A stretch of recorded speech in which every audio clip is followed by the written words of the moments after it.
എല്ലാ മലയാളികൾക്കും പിണറായിയുടെ മുന്നറിയിപ്പ്. ഇടത് സർക്കാർ ഇതുവരെ കെട്ടിപ്പൊക്കിക്കൊണ്ടുവന്ന മതനിരപേക്ഷത, ആരാധനാ സ്വാതന്ത്ര്യം ഇതൊക്കെ തകരാതിരിക്കണമെങ്കിൽ അമിത്ഷായുടെ വാക്കുകൾ കേൾക്കരുത്.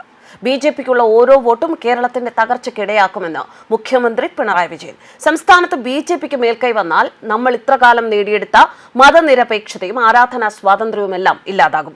കേന്ദ്ര ആഭ്യന്തരമന്ത്രി അമിത്ഷാ നടത്തിയ പ്രസംഗം ഒരു മുന്നറിയിപ്പായി കാണണമെന്നും മുഖ്യമന്ത്രിയുടെ വാക്കുകൾ. കഴിഞ്ഞ ദിവസം എറണാകുളത്ത് KCB ഓഫീസേഴ്സ് അസോസിയേഷന്റെ സംസ്ഥാന സമ്മേളനം ഉദ്ഘാടനം ചെയ്യുമ്പോഴാണ് അദ്ദേഹം ഇങ്ങനെ പരാമർശിച്ചത്. ജാതിമത ഭിന്നതകൾ മാറ്റി കേരളത്തെ സഹോദര്യത്തിലേക്ക് നയിച്ചത് ശ്രീനാരായണ ഗുരുവും മറ്റ് നവോത്ഥാന നായകരുമാണ്. ഇടതുപക്ഷവും കർഷക പ്രസ്ഥാനവും ഒക്കെ ഇന്നത്തെ സഹോദരി കേരളത്തിനായി പങ്കുവഹിച്ചിട്ടുണ്ട്. BJP മേൽക്കൈ നേടിയാൽ ഇതാകെ തകരും. അവർ അധികാരത്തിലുള്ള സ്ഥലങ്ങളിലെല്ലാം ന്യൂനപക്ഷ വേട്ടയാണ്. അടുക്കളയിൽ പാഞ്ഞുകയറി പാചകം ചെയ്യുന്നത് എന്താണ് എന്ന് പരിശോധിക്കാൻ സംഘപരിവാറിന് കേരളം അവസരം നൽകരുത്. BJP നേതൃയോഗത്തിൽ കൊച്ചിയിൽ നിയമസഭാ തെരഞ്ഞെടുപ്പിൽ BJP ഭൂരിപക്ഷം നേടുമെന്നും തദ്ദേശ തെരഞ്ഞെടുപ്പിൽ 25% വോട്ട് ലഭിക്കുമെന്നും അമിത്ഷാ പറഞ്ഞിരുന്നു. ഇതിനോട് പ്രതികരിക്കുകയായിരുന്നു മുഖ്യമന്ത്രി. രാജ്യത്ത് BJP നടപ്പാക്കിക്കൊണ്ടിരിക്കുന്ന നയങ്ങൾ കേരളത്തിൽ അവതരിപ്പിക്കാൻ അവർക്കാവുന്നില്ല.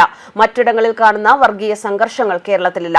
ഇഷ്ടമുള്ള വസ്ത്രം ധരിക്കാനും വിശ്വാസമനുസരിച്ച് ഏത് ആരാധനാലയത്തിലും പോകാനുള്ള സ്വാതന്ത്ര്യം നമുക്കുണ്ട്. BJPക്ക് മേൽക്കൈ വന്നാൽ ഈ കേരള തനിമയാണ് തകരുക. മതേതരത്വത്തിന്റെ വിളനിലങ്ങളായ വിദ്യാലയങ്ങളിലും കലാലയങ്ങളിലും BJP സർക്കാർ അട്ടിമറിക്ക് ശ്രമിക്കുകയാണ് എന്നും മുഖ്യമന്ത്രി പിണറായി വിജയൻ.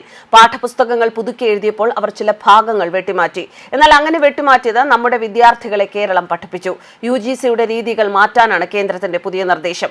വരും തലമുറകളെ തങ്ങൾ ഉദ്ദേശിക്കും വിധം വാർത്തെടുക്കാനാണ് അവരുടെ ശ്രമം. ആസ്ട്രോഫിസിക്സിലും ന്യൂക്ലിയർ ഇലക്ട്രോണിക്സിലും നാനോ ടെക്നോളജിയിലുമൊക്കെ ലോകത്ത് മാറ്റങ്ങൾ ഉണ്ടാവുകയാണ്. ഇതൊന്നും കുട്ടികൾ അറിയണ്ട എന്നും ഇതിഹാസങ്ങൾ മനസ്സിലാക്കിയാൽ മതി എന്നുമുള്ള നിലയിലേക്ക് മാറ്റാനാണ് BJP നോക്കുന്നത്. UGC മുദ്രയുടെ സ്ഥാനത്ത് സരസ്വതിയുടെ ചിത്രം വെച്ചാൽ മതി എന്ന് പറയുന്നു. അറിവിന്റെ സ്വദേശീവത്കരണത്തിന് അവർ ശ്രമിക്കുന്നു. അറിവ് ഏതെങ്കിലും ഒരു പ്രദേശത്ത് മാത്രം ഒതുങ്ങുന്നതല്ല, അത് ലോകത്തിന്റെ സ്വത്താണ്. ലോകത്ത് വലിയ തോതിലുള്ള വിജ്ഞാന വിസ്ഫോടനം നടക്കുമ്പോഴാണ് നിങ്ങൾ പഴയ ഇതിഹാസങ്ങൾ വെച്ചുകൊണ്ട് പഠിക്കാൻ നിർബന്ധിക്കുന്നത്. ഇതിഹാസത്തിലെ നായകരുടെ മാതൃക പഠിപ്പിക്കണമെന്നും കൽപ്പിക്കുന്നു. അറിവിന്റെ സ്വദേശീവത്കരണത്തിൽ ജനാധിപത്യത്തിനും സോഷ്യലിസത്തിനും സെക്യുലറിസത്തിനും ഒന്നും സ്ഥാനമില്ല. ഇത്തരം മാറ്റങ്ങൾ കേരളത്തിൽ നടപ്പാക്കാൻ സാധിക്കുന്നില്ല എന്നതാണ് അവർ നേരിടുന്ന വെല്ലുവിളി.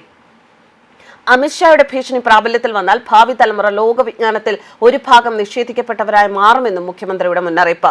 ഭരണഘടനയിൽ നിന്ന് മതേതരത്വവും സോഷ്യലിസവും എടുത്തുമാറ്റണം എന്നാണ് RSS general secretary Dattatreya Hosabale പറഞ്ഞത്. സ്വാതന്ത്ര്യദിന സന്ദേശത്തിൽ RSSനെ പുകഴ്ത്തിയ നരേന്ദ്രമോദിയുടെ നടപടി തെറ്റാണ്.